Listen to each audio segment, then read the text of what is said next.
क्या आपने कभी सोचा है मरने के बाद आत्मा कहा जाती है? ये कोई कल्पना नहीं, स्वयं भगवान विष्णु ने सुनाई थी उस रहस्य की सच्ची कथा, गरुड़ पुराण की वो अद्भुत बातें जो जीवन और मृत्यु के परे की सच्चाई को उजागर करती है। नमस्कार प्रिय दर्शकों, एक बार फिर आपका स्वागत है हमारे YouTube चैनल विद्या ज्ञान सागर में।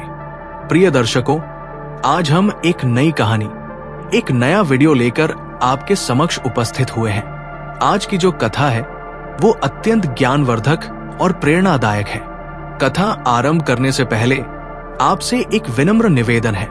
शास्त्रों में कहा गया है कि अधूरी छोड़ी गई कथा दुख और पाप का कारण बनती है, इसलिए इसे अंत तक अवश्य सुने। और अगर आप अपनी मां से सच्चा प्रेम करते हैं तो इस वीडियो को लाइक करें, हमारे चैनल को सब्सक्राइब करें और कमेंट में मां लिखकर अपना समर्थन दें। तो आइए बिना किसी विलंब के आरंभ करते हैं आज की प्रेरणादायक कथा। देवताओं के आशीर्वाद से हिमालय के चरणों में स्थित एक पवित्र आश्रम में ब्रह्मा के मानसपुत्र महर्षि व्यास शिष्यों के एक समूह के सामने ध्यान मग्न थे। उनके चारों ओर ऋषि मुनि, साधु संत और ज्ञान के पिपासु विद्यार्थी एकत्रित थे। सूर्य की सुनहरी किरणें पेड़ों की शाखाओं के बीच से छनकर आश्रम के आंगन में फैल रही थी, जिससे वातावरण दिव्य और पवित्र लग रहा था। महर्षि व्यास के आंखें खुली। उनकी गहरी शांत आंखों में असीम ज्ञान और करुणा झलक रही थी। उनकी दाढ़ी सफेद और लंबी थी जो उनके सीने तक पहुंचती थी। उन्होंने अपने शिष्यों की ओर देखा जिनके चेहरों पर जिज्ञासा और श्रद्धा के भाव थे। गुरुदेव, शिष्यों में से एक ने विनम्रता से पूछा, हम सभी जीवन और मृत्यु के चक्र में बंधे हुए हैं, लेकिन मृत्यु के बाद क्या होता है? आत्मा का क्या होता है? क्या वो स्वर्ग या नरक जाती है या पुनर्जन्म लेती है? हमें इस रहस्य के बारे में बताएं। महर्षि व्यास मुस्कुराए। तुम्हारा प्रश्न गहन है और इसका उत्तर भी उतना ही गहन है। आज मैं तुम्हें एक कथा सुनाऊंगा, गरुड़ पुराण की कथा, जिसमें भगवान विष्णु ने स्वयं अपने वाहन गरुड़ को मृत्यु के बाद आत्मा के सफर के बारे में बताया था। आश्रम में एक पवित्र सन्नाटा छा गया। हवा भी जैसे थम गई थी और पक्षियों का कलरव भी शांत हो गया था। सभी शिष्य एकाग्रचित्त होकर महर्षि व्यास की ओर देखने लगे। महर्षि व्यास ने अपनी आंखें बंद की और फिर एक गहरी सांस लेकर कथा आरंभ की। वैकुंठ लोक में, जहां भगवान विष्णु निवास करते हैं, एक बार पक्षीराज गरुड़ ने अपने स्वामी के समक्ष प्रणाम कर एक प्रश्न पूछा। गरुड़, जिनके शरीर में मानव और पक्षी दोनों के लक्षण थे, सुनहरे पंखों वाले और अद्भुत शक्ति के स्वामी थे। उनकी आंखें तेज और प्रखर थी, जिनमें ज्ञान की भूख साफ झलक रही थी। प्रभु, गरुड़ ने विनम्रता से पूछा, मैंने देखा है कि मनुष्य जन्म लेते हैं और मरते हैं। कुछ पुण्यात्मा होते हैं और कुछ पापी, लेकिन मृत्यु के बाद उनकी आत्मा का क्या होता है? क्या सभी आत्माएं एक ही स्थान पर जाती हैं या उनके लिए अलग अलग गंतव्य हैं? मुझे ये रहस्य जानने की इच्छा है। भगवान विष्णु, जो शेषनाग की शैया पर विराजमान थे, गरुड़ के प्रश्न पर मुस्कुराए। उनके 4 हाथों में शंख, चक्र, गदा और पद्म शोभायमान थे। उनका मुखमंडल प्रेम और करुणा से परिपूर्ण था और उनकी आंखें समुद्र की तरह गहरी और शांत थी। गरुड़, भगवान विष्णु ने मधुर वाणी में कहा, तुम्हारा प्रश्न संसार के सबसे गहरे रहस्यों में से एक को स्पर्श करता है। सच तो यह है कि मनुष्य के लिए मृत्यु एक भ्रम है। वास्तव में आत्मा कभी मरती नहीं है। वो अजर, अमर और अविनाशी है।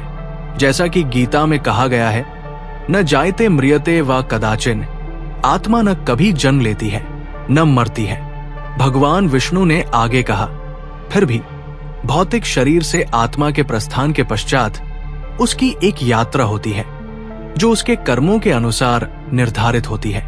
आज मैं तुम्हें इस यात्रा के बारे में विस्तार से बताऊंगा ताकि तुम इसे मनुष्यों तक पहुंचा सको और वे सत्य को जानकर अपने कर्मों को संवार सके।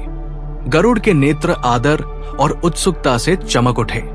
उन्होंने विष्णु भगवान के चरणों में सिर झुकाया और कहा, प्रभु, मैं आपके वचनों को अपने हृदय में संजो कर रखूंगा और उन्हें समस्त मानव जाति के कल्याण के लिए प्रसारित करूंगा। भगवान विष्णु ने अपनी आंखें बंद की और एक गहरी सांस ली। जैसे जैसे वे बोलने लगे, उनके शब्द आकाश में गूंजने लगे और उनका प्रकाश वैकुंठ लोक के दिव्य वातावरण में फैलने लगा। सबसे पहले भगवान विष्णु ने कहा, हमें समझना चाहिए कि मृत्यु क्या है। जब किसी मनुष्य की मृत्यु का समय आता है, तब काल, जो समय का देवता है, अपनी पाश लेकर उसके पास आता है। उसके साथ यमराज के दूत भी होते हैं, जिन्हें यमदूत कहा जाता है। ये यमदूत विकराल रूप धारण किए आत्मा को शरीर से निकालने के लिए आते हैं। गरुड़ ने पूछा, प्रभु, क्या सभी मनुष्यों के लिए यमदूत ही आते हैं? क्या कोई अपवाद नहीं है? भगवान विष्णु ने उत्तर दिया, हाँ गरुड़, जो मनुष्य जीवन भर धर्म का पालन करते हैं, दान पुण्य करते हैं, सत्य का आचरण करते हैं और भक्ति में लीन रहते हैं, उनके लिए यमदूत नहीं बल्कि मेरे दूत आते हैं। ये विष्णु दूत दिव्य प्रकाश से आभासित सौम्य रूप में आत्मा को शरीर से मुक्त कराते हैं। लेकिन जो लोग पाप करते हैं, अन्याय करते हैं, झूठ बोलते हैं, हिंसा करते हैं और अधर्म का आचरण करते हैं, उनके लिए यमदूत आते हैं। ये यमदूत भयानक दिखने वाले, काले रंग के और क्रूर होते हैं। वे आत्मा को बलपूर्वक शरीर से खींच निकालते हैं, जिससे मरने वाले को असहनीय पीड़ा होती है। गरुड़ ने पूछा, प्रभु, मृत्यु के समय मनुष्य को क्या अनुभव होता है? भगवान विष्णु ने गंभीर स्वर में कहा, गरुड़, जब मृत्यु निकट आती है, तब मनुष्य के शरीर की शक्तियां क्षीण होने लगती है। उसकी इंद्रियां अपना काम करना बंद कर देती हैं, आंखें धुंधली हो जाती हैं, कान सुनना बंद कर देते हैं, जीभ सूख जाती है और त्वचा ठंडी पड़ने लगती है। मनुष्य को अपने जीवन भर के कर्म याद आने लगते हैं, अच्छे और बुरे दोनों। उसके सामने उसके जीवन के सभी दृश्य एक फिल्म की तरह चलने लगते हैं। उसे अपने किए गए पापों का पछतावा होता है और पुण्यों का आनंद मिलता है। जैसे जैसे प्राण शरीर को छोड़ने लगते हैं, शरीर के विभिन्न अंग काम करना बंद कर देते हैं। सबसे पहले पैर ठंडे पड़ जाते हैं, फिर हाथ और अंततः हृदय। जब प्राण मस्तिष्क को छोड़ देते हैं, तब मनुष्य मृत घोषित किया जाता है। लेकिन गरुड़, ये याद रखो कि मृत्यु केवल शरीर की होती है, आत्मा की नहीं। आत्मा एक शरीर को छोड़कर दूसरे शरीर में प्रवेश करती है। जैसे कोई मनुष्य पुराने वस्त्रों को त्याग कर नए वस्त्र धारण कर लेता है। गरुड़ ने विनम्रता से पूछा, प्रभु, क्या मृत्यु के समय मनुष्य को पता चलता है कि उसकी मृत्यु हो रही है? भगवान विष्णु ने कहा, हाँ गरुड़, मृत्यु के समय मनुष्य को एक विशेष प्रकार का ज्ञान होता है। वो अपने चारों ओर के लोगों को देख सकता है, उनकी बातें सुन सकता है, लेकिन उनसे बात नहीं कर सकता। वो अपने प्रियजनों के आंसू देखता है, उनकी चिंता महसूस करता है, लेकिन उन्हें सांत्वना नहीं दे सकता। मृत्यु के अंतिम क्षणों में मनुष्य के मन में जो विचार होता है, वो उसके अगले जन्म को निर्धारित करता है। इसलिए ये अत्यंत महत्वपूर्ण है कि मनुष्य अपने अंतिम समय में ईश्वर का स्मरण करे, अपने मन को शुद्ध रखे और सकारात्मक विचारों से भरा हो। गरुड़ ने अपने सिर को श्रद्धा से झुकाया। उनकी आंखों में एक नए ज्ञान की रोशनी थी। प्रभु, उन्होंने कहा, आपके वचन अमृत के समान हैं। अब मुझे बताइए, शरीर से निकलने के बाद आत्मा का क्या होता है? वो कहाँ जाती है? भगवान विष्णु ने मुस्कुराते हुए कहा, सुनो गरुड़, आत्मा की यात्रा अब शुरू होती है। जब आत्मा शरीर से बाहर निकलती है, भगवान विष्णु ने अपनी मधुर वाणी में कहा, तब वो अकेली नहीं होती। उसके साथ एक सूक्ष्म शरीर होता है, जिसे लिंग शरीर कहा जाता है। ये सूक्ष्म शरीर पंच तत्वों पृथ्वी, जल, अग्नि, वायु और आकाश से बना होता है, लेकिन इतना सूक्ष्म होता है कि साधारण नेत्रों से दिखाई नहीं देता। ये सूक्ष्म शरीर आत्मा के साथ रहता है और उसे पिछले जन्मों की स्मृतियों, संस्कारों और वासनाओं का भंडार है। ये वही है जो आत्मा के साथ एक शरीर से दूसरे शरीर में जाता है और जन्म मृत्यु के चक्र में आत्मा को बांधे रखता है। गरुड़ ने पूछा, प्रभु, जब आत्मा शरीर से निकल जाती है तो वो तुरंत कहाँ जाती है? भगवान विष्णु ने उत्तर दिया, मृत्यु के बाद आत्मा सूक्ष्म शरीर में तुरंत प्रेत्योनि को प्राप्त होती है। प्रेत्योनि में आत्मा को न तो भूख और प्यास का अनुभव होता है और न ही सुख दुख का। ये एक अंतरिम अवस्था है जहां आत्मा अपने अगले गंतव्य की प्रतीक्षा करती है। इस अवस्था में आत्मा अपने पार्थिव शरीर के पास ही मंडराती रहती है। वो अपने प्रियजनों को देख सकती है, उनकी बातें सुन सकती है, लेकिन उनसे संवाद नहीं कर सकती। ये आत्मा के लिए एक कठिन समय होता है, क्योंकि वो अपने प्रियजनों के दुख को देखकर व्याकुल होती है, लेकिन उन्हें सांत्वना नहीं दे सकती। गरुड़ ने पूछा, प्रभु, इस प्रेत्योनि में आत्मा कितने समय तक रहती है? भगवान विष्णु ने कहा, सामान्यतः आत्मा प्रेत्योनि में 13 दिनों तक रहती है। इन 13 दिनों के दौरान आत्मा के सूक्ष्म शरीर का निर्माण पूर्ण होता है। इसी समय में मृतक के परिवार द्वारा किए गए श्राद्ध कर्म और दान पुण्य आत्मा को शक्ति प्रदान करते हैं। मृत्यु के बाद यमराज के दूत आत्मा को उसके कर्मों का लेखा जोखा दिखाने के लिए 2.5 मुहूर्त के लिए यमलोक ले जाते हैं।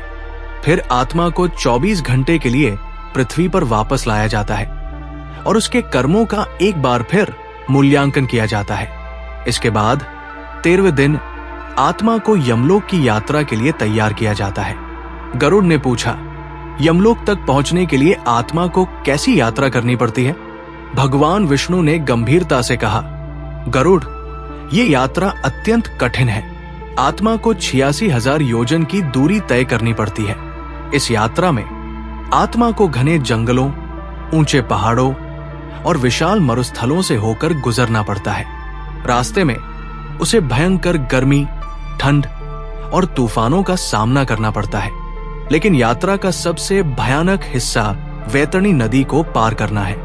ये नदी खून, मवाद और हड्डियों से भरी है और इसमें अनगिनत कीड़े और सर्प तैर रहे होते हैं। इस नदी को पार करना हर आत्मा के लिए एक परीक्षा की तरह है।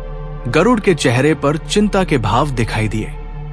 प्रभु, क्या सभी आत्माओं को इस भयानक नदी को पार करना पड़ता है? भगवान विष्णु ने कहा, नहीं गरुड़, जो मनुष्य अपने जीवन में गोदान करते हैं उन्हें वैतरणी नदी को पार करने में कोई कठिनाई नहीं होती। गोदान से प्राप्त पुण्य उन्हें एक सुरक्षित नाव प्रदान करता है जिससे वे आसानी से नदी पार कर जाते हैं। इसी तरह जो लोग जीवन भर धर्म का पालन करते हैं, सत्य बोलते हैं और दान पुण्य करते हैं, उनके लिए ये यात्रा आसान हो जाती है। उनके सत्कर्म उन्हें रास्ते में छाया, भोजन और आराम प्रदान करते हैं। लेकिन जो लोग पाप करते हैं, अधर्म का आचरण करते हैं और दूसरों को दुख पहुंचाते हैं, उनके लिए ये यात्रा नरक के समान कष्टदायक होती है। उन्हें भूख, प्यास और थकान से पीड़ित होना पड़ता है और उन्हें कोई सहायता नहीं मिलती। गरुड़ ने पूछा, प्रभु, क्या इस यात्रा में आत्मा को कोई सहायता मिल सकती है? भगवान विष्णु ने मुस्कुराते हुए कहा, हाँ गरुड़, मृतक के परिवार द्वारा किए गए श्राद्ध कर्म और दान पुण्य आत्मा को इस यात्रा में सहायता प्रदान करते हैं। जब परिवार के लोग पिंडदान करते हैं और गरीबों को भोजन कराते हैं, तब उनका ये पुण्य आत्मा को ताकत और सहायता के रूप में मिलता है। इसके अलावा यदि कोई व्यक्ति अपने जीवन में मेरा भक्त रहा है, मेरा नाम जपता रहा है, तो मेरे दूत उसकी आत्मा की रक्षा करते हैं और उसे सीधे वैकुंठ लोक ले जाते हैं, बिना यमलोक की यात्रा के। गरुड़ के मुख पर प्रसन्नता के भाव छा गए। प्रभु, उन्होंने कहा, आपकी भक्ति का महत्व अब मुझे और भी अधिक समझ में आता है। लेकिन मुझे बताइए, यमलोक कैसा होता है? वहां आत्मा का क्या होता है? भगवान विष्णु ने गंभीरता से कहा, सुनो गरुड़, अब मैं तुम्हें यमलोक के बारे में बताता हूं। यमलोक, भगवान विष्णु ने कहा, एक विशाल साम्राज्य है जहां यमराज, धर्म के देवता, न्याय करते हैं। ये लोक पृथ्वी से दक्षिण दिशा में स्थित है और इसके दरवाजे पर यम के 2 भयंकर कुत्ते श्याम और शबल पहरा देते हैं। यमलोक में पहुंचने पर आत्मा को सबसे पहले यमराज के दरबार में प्रस्तुत किया जाता है। यमराज का दरबार अत्यंत भव्य और विशाल है। यमराज एक सिंहासन पर विराजमान होते हैं और उनके आसपास उनके मंत्री और सेवक होते हैं। गरुड़ ने पूछा, प्रभु, यमराज कैसे दिखते हैं? भगवान विष्णु ने उत्तर दिया, यमराज एक शक्तिशाली और प्रभावशाली व्यक्तित्व के स्वामी हैं। उनका शरीर विशाल है और उनकी आंखें तेज और भेदक है। वे हरे रंग के वस्त्र धारण करते हैं और उनके सिर पर एक मुकुट है। उनके हाथ में एक दंड है जो उनके न्याय का प्रतीक है। यमराज दयालु और न्यायप्रिय है। वे हर आत्मा के कर्मों का निष्पक्ष मूल्यांकन करते हैं और उसके अनुसार न्याय करते हैं। उनका न्याय कभी भी अन्यायपूर्ण नहीं होता। गरुड़ ने पूछा, प्रभु, यमराज आत्मा के कर्मों का मूल्यांकन कैसे करते हैं? भगवान विष्णु ने कहा, यमलोक में चित्रगुप्त नामक एक देवता होते हैं जो हर मनुष्य के कर्मों का लेखा जोखा रखते हैं। उनके पास एक विशाल पुस्तक है जिसमें हर मनुष्य के जन्म से लेकर मृत्यु तक के सभी कर्म लिखे होते हैं, अच्छे और बुरे दोनों। जब आत्मा यमराज के दरबार में प्रस्तुत की जाती है तब चित्रगुप्त इस पुस्तक को खोलकर उसके कर्मों का विवरण पढ़ते हैं। आत्मा स्वयं अपने किए गए कर्मों को स्वीकार करती है क्योंकि यमलोक में झूठ बोलना असंभव है। यमराज आत्मा के पुण्य और पाप का मूल्यांकन करते हैं और उसके अनुसार निर्णय लेते हैं। यदि आत्मा ने अधिक पुण्य किए हैं तो उसे स्वर्ग भेजा जाता है। यदि उसने अधिक पाप किए हैं तो उसे नरक भेजा जाता है। गरुड़ की आंखें विस्मय से चौड़ी हो गई। प्रभु, क्या नरक और स्वर्ग वास्तव में मौजूद है? वे कैसे हैं? भगवान विष्णु ने शांत स्वर में उत्तर दिया, हाँ गरुड़, नरक और स्वर्ग दोनों वास्तविक हैं, लेकिन वे स्थायी निवास स्थान नहीं हैं। वे ऐसे लोक हैं जहां आत्मा अपने कर्मों के फल भोगती है। स्वर्ग एक ऐसा लोक है जहां सुख, आनंद और शांति का वास है। वहां अप्सराएं नृत्य करती हैं, गंधर्व संगीत बजाते हैं और हर प्रकार की भौतिक सुख सुविधाएं उपलब्ध है। स्वर्ग में आत्मा को कभी भी भूख, प्यास, थकान या बीमारी का अनुभव नहीं होता। नरक दूसरी ओर दुख और पीड़ा का स्थान है। वहां आत्मा को अपने पापों के अनुसार यातनाएं दी जाती है। नरक अनेक प्रकार के हैं और प्रत्येक में अलग अलग यातनाएं हैं। गरुड़ ने चिंतित होकर पूछा, प्रभु, कितने प्रकार के नरक हैं? भगवान विष्णु ने कहा, गरुड़, नरक अनेक प्रकार के हैं। कुछ प्रमुख नरक हैं, रौरव, महारौरव, तामिस्र, अंध तामिस्र, कालसूत्र, महानरक, संघात, कुंभीपाक और अवीची। रौरव नरक में जो लोग दूसरों की संपत्ति हड़पते हैं उन्हें यातना दी जाती है। महारौरव में जो लोग झूठी गवाही देते हैं उनको कष्ट मिलता है। तामिस्र में जो लोग अपनी पत्नी और बच्चों का त्याग करते हैं उन्हें दंडित किया जाता है। कुंभीपाक नरक में जो लोग जीवों की हत्या करते हैं और मांस खाते हैं उन्हें उबलते तेल के कड़ाहों में डाला जाता है। अवीची नरक में जो लोग ब्राह्मणों, गायों या अन्य पवित्र प्राणियों की हत्या करते हैं उन्हें भयंकर यातनाएं दी जाती हैं। गरुड़ का मुख विषाद से भर गया। प्रभु, ये यातनाएं कितने समय तक चलती हैं? भगवान विष्णु ने कहा, गरुड़, नरक में बिताया गया समय आत्मा के पापों की मात्रा और गंभीरता पर निर्भर करता है। कुछ आत्माओं को कुछ वर्षों तक, कुछ को सैकड़ों वर्षों तक और कुछ को हजारों वर्षों तक नरक में रहना पड़ता है। परंतु ये याद रखो कि नरक का प्रयोजन दंड देना नहीं बल्कि आत्मा को शुद्ध करना है। जैसे सोने को आग में तपाकर शुद्ध किया जाता है, वैसे ही नरक की अग्नि में आत्मा अपने पापों से मुक्त होती है। और ये भी याद रखो कि न स्वर्ग और न ही नरक स्थायी है। जब आत्मा अपने पुण्यों का फल भोग लेती है तो स्वर्ग से पृथ्वी पर वापस आती है। इसी प्रकार अपने पापों का दंड भोगने के बाद नरक से भी आत्मा पृथ्वी पर लौट आती है। गरुड़ के मन में एक नया प्रश्न उठा, प्रभु, क्या कोई ऐसा मार्ग है जिससे आत्मा इस जन्म मृत्यु के चक्र से मुक्त हो सके? भगवान विष्णु के मुख पर एक दिव्य मुस्कान फैल गई। यही तो मैं तुम्हें आगे बताने वाला हूं। गरुड़, सुनो। भगवान विष्णु ने अपनी वाणी को गंभीर बनाते हुए कहा, गरुड़, जन्म मृत्यु के चक्र से मुक्ति को ही मोक्ष कहा जाता है। ये आत्मा की वो अवस्था है जिसमें वह संसार के बंधनों से मुक्त होकर परमात्मा में विलीन हो जाती है। मोक्ष प्राप्त करने का सर्वोत्तम मार्ग है भक्ति। जो मनुष्य निष्काम भाव से मेरी भक्ति करता है, मेरा नाम जपता है, मेरा ध्यान करता है, वो मृत्यु के पश्चात सीधे वैकुंठ लोक पहुंचता है और जन्म मृत्यु के चक्र से मुक्त हो जाता है। गरुड़ ने जिज्ञासा से पूछा, प्रभु, भक्ति के अतिरिक्त और कौन से मार्ग है मोक्ष प्राप्ति के लिए? भगवान विष्णु ने उत्तर दिया, भक्ति के अलावा ज्ञान मार्ग और कर्म मार्ग भी है। ज्ञान मार्ग में मनुष्य वेदों और उपनिषदों का अध्ययन करते हुए आत्मा और परमात्मा के एकत्व को समझता है।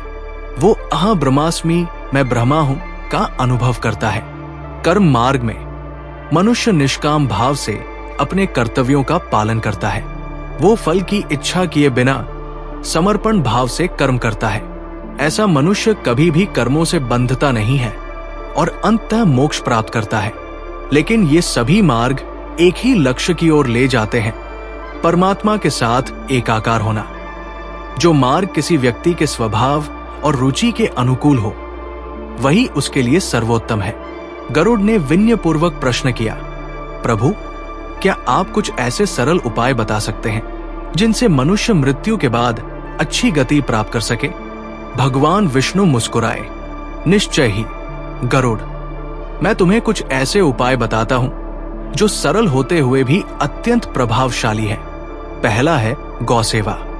गाय की सेवा और रक्षा करने से मनुष्य को अपार पुण्य मिलता है। गौदान से वैतरणी नदी को पार करने में सहायता मिलती है। दूसरा है अतिथि सत्कार। जो मनुष्य अपने घर आए अतिथियों का सम्मान करता है, भूखे को भोजन कराता है, प्यासे को जल पिलाता है, वो स्वर्ग का अधिकारी बनता है। तीसरा है सत्य का पालन। जो मनुष्य सदैव सत्य बोलता है, कभी भी झूठ का सहारा नहीं लेता, वो यमलोक में सम्मान पाता है। चौथा है अहिंसा। जो प्राणी मात्र को अभयदान देता है, किसी भी जीव को कष्ट नहीं पहुंचाता, वो मृत्यु के बाद किसी भी कष्ट का अनुभव नहीं करता। पांचवा है दान। जो अपनी संपत्ति का कुछ भाग जरूरतमंदों को दान करता है, उसे परलोक में कभी अभाव का सामना नहीं करना पड़ता। और सबसे महत्वपूर्ण है प्रेम और करुणा। जो हृदय में सभी प्राणियों के लिए प्रेम और करुणा रखता है, वो मेरे सबसे करीब होता है। ऐसे व्यक्ति को मैं स्वयं परलोक में स्वागत करता हूं।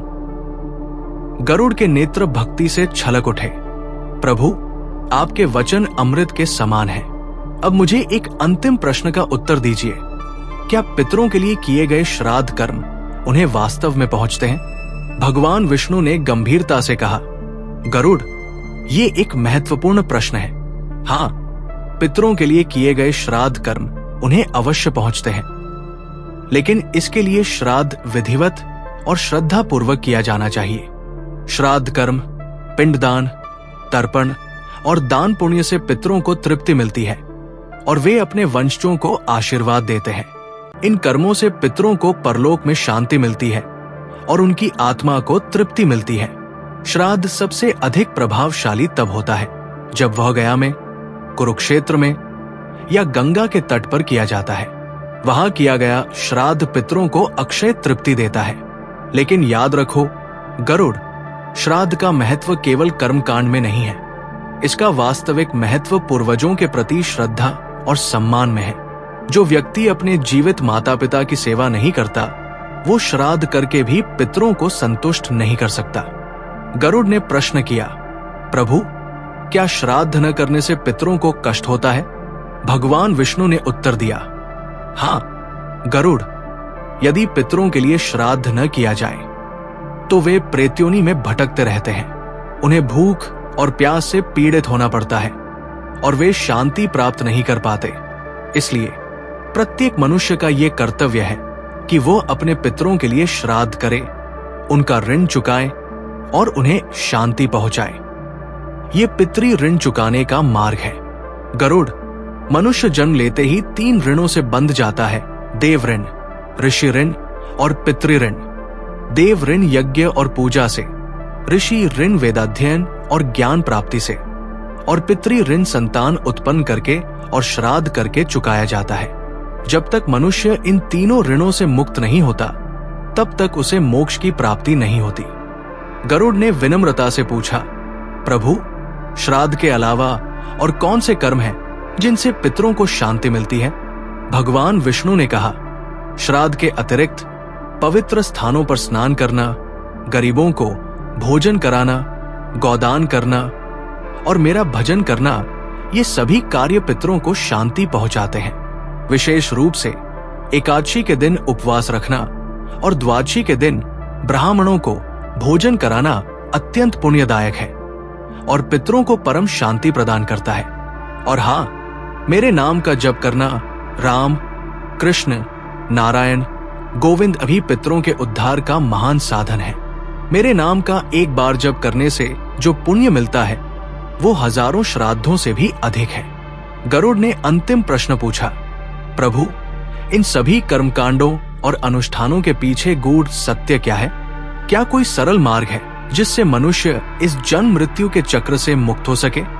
भगवान विष्णु के मुख पर दिव्य आभा फैल गई। उन्होंने कहा, गरुड़, तुम्हारा प्रश्न सर्वोत्तम है। सत्य यह है कि ये सभी कर्मकांड, अनुष्ठान और उपासनाएं मात्र साधन है, साध्य नहीं।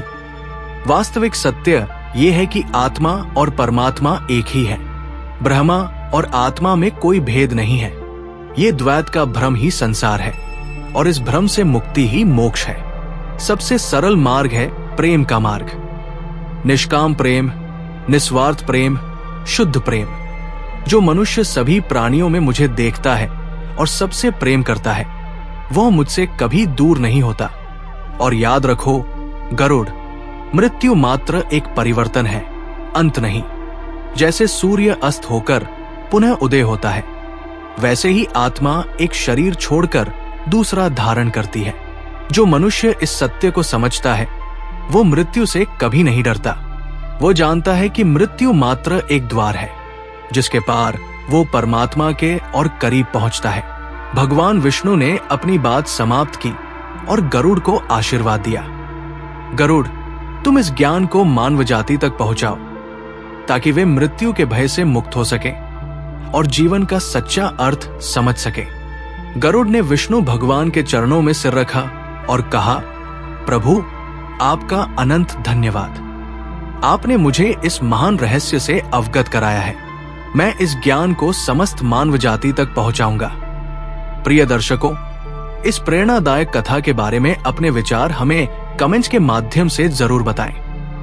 अगर ये आपको अच्छी लगी हो तो कृपया इसे लाइक करें और इसे अधिक से अधिक लोगों तक पहुंचाएं। साथ ही कमेंट बॉक्स में जय श्री कृष्णा लिखकर अपने श्रद्धा भाव प्रकट करें। इस वीडियो को पूरा देखने के लिए धन्यवाद। जय श्री राम।